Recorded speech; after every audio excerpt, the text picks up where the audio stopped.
بیا غلام ابن غلام پنجابی راځي په دې ننګیالو پښتنو باندې خپل حکمراني کوي زما وسایل لوټي زما حفاظت نشي کولی ولې تورې بې ننګه سوي یو ولې د خپل پلار نیکه تاریخ هېر کړی دی پرون د شپې دلته یې څوک شهید کړی و په دې ګراونډ باندې د کلي خلکو خبره کوله چې اپسي مخامخ ولاړه وه موږ اپسي له ورلو چې وروره دا خو دغه کسان راغلي دي او په دې کس باندې یې ډزونه وکړه هغه د اپسي والو پولیس والو دغه وینا وه چې دا زموږ د وس خبره نه ده خاوره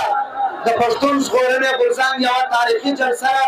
جوړه شوې ده عزیزانو دا جلسه دلته په دې پښتون وطن باندې د استعماري ریاست لخوا چې کوم یرغل شوی دی پی ټي ایم د دې په خلاف باندې جوړ شوی دی او پی ټي ایم انشاءالله چې پښتانه منظم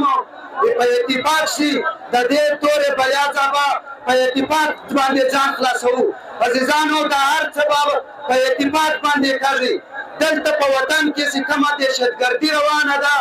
په دې وطن کې چې کوم دلته پراکسیوار زموږ په دې غرو باندې یرغل شوی دی دا هر څه د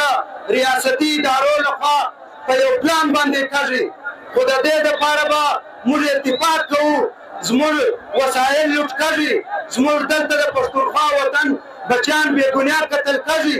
هېچا ته هم پته نه لګېږي کس راشي په توره شپه باندې ځوان شهید کې ولاړ شي بله ورځ دلته یو ځوان خبره راته کوله پرون د شپې دلته یې څوک شهید کړی و په دې ګراونډ باندې د کلي خلکو خبره کوله چې اپسي مخامخ ولاړه وه موږ اپسي له ورلو چې وروره دا خو دغه کسان راغلي دي او په دې کس باندې یې ډزونه وکړه هغه د اپسي والو پولیس والو دغه وینا وه چې دا زموږ د وس خبره نه ده ښه دا حفاظت ستا د وس خبره نه ده ته خو تنخوا زما په حفاظت اخلې تا ته چې زه کوم ټکس درکوم په دې ټکس باندې ته تنخوا اخلې ته بیا دلته د چیز دپاره راغلی عزیزانو دا ښکاره خبره ده دلته دا زما د حفاظت دپاره نه دی راغلی دا زما د ژغورلو دپاره نه دی راغلی زما په وینه باندې ډالر اخلي زما وسایل لوټي په هغه باندې ډالر اخلي په هغه باندې په بار ملکو کې پاپاجونز او جزیرې اخلي عزیزانو د دې دپاره د غټ اتفاق ضرورت دی دغسې په ټوله پښتونخوا کې بیا د دهشتګردۍ یو نوې لړۍ پیل شوې ده عزیزانو په هر وطن کې بیا دغه خلک سره راجمع کېږي او په نوې طریقه باندې بیا دلته د دهشتګردۍ نوی جنګ شروع کوي وروره د دنیا خلک راځي میدان جنګ یې پښتونخوا جوړ کړی دی د پښتونخوا د جنګ خشاک جوړېږي عزیزانو دا هر څه زموږ او ستاسې د بې اتفاقۍ نشانۍ دي حالانکې په دې وطن کې د دې وزیرستانه فقیر یتي هغه زورور هغه د دې تورمخو پلار د دې وطن شړلی دی بیا غلام ابن غلام پنجابی راځي په دې ننګیالو پښتنو باندې خپل حکمراني کوي زما وسایل لوټي زما حفاظت نشي کولی ولې تورې بې ننګه سوي یو ولې د خپل پلار نیکه تاریخ هېر کړی دی عزیزانو بیا به راټولېږو د خپل پلار نیکه تاریخ پسمندی کوو د ابدالي تاریخ پسمندی کوو بیا به ټوله ډیلي پورې وطنونه نه شو خو دا هر څه په اتفاق کېږي پښتنو د پښتون ژغورنې غورځنګ ملا مضبوطه کوي د دې سپېڅلي مشر د ملي مشر منصور احمد ملا مضبوطه کوي وطن به درته ګټو کام به درته جوړوو په وسایلو به خپل اختیار درته اخلو خو هله چې اتفاق وکړو عزیزانو زه د خپل کلي د ډېر اسماعیل خان خبره کوم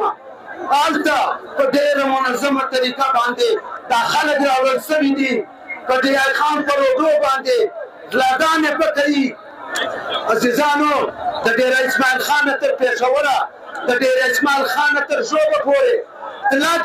د شپې د ماښامه بعد د مرګ سره ټکره ده وزن ده هم لوټي ده هم خو دا خلک په ویډ پروډکشنو کې راځي ماشینونه ورسره وي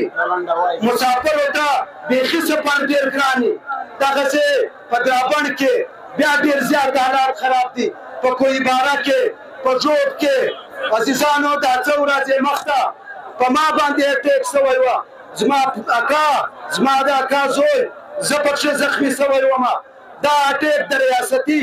ترهګرو لخوا وه خو یوه خبره ده په دې کې نوټیفیکیشن جاري شوی وه چې دا د فوج امن کمیټۍ سربراه دی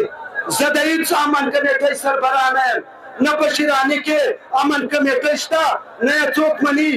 ځکه یم زه د پښتون ژغورنې غورځنګ کارکون یم زه د دې قام یو څېزلی وګړی یم زه د قام خبره کوم زه د فوج له آرمي خبره نه کوم زه د هغه د ظلم ښکار یم زه د هغه د ظلم خلاف راوتلی یم زه تاسې ته او د دې وطن دشتو ته یو شعر ډالۍ کومه وطنه سر چې سلامت ساتمه تا ساتمه وطنه سر چې سلامت ساتمه تا ساتمه که وخت یې راغلی در نجار بیکم بېغمه اوسه سلام. ډېره مننه.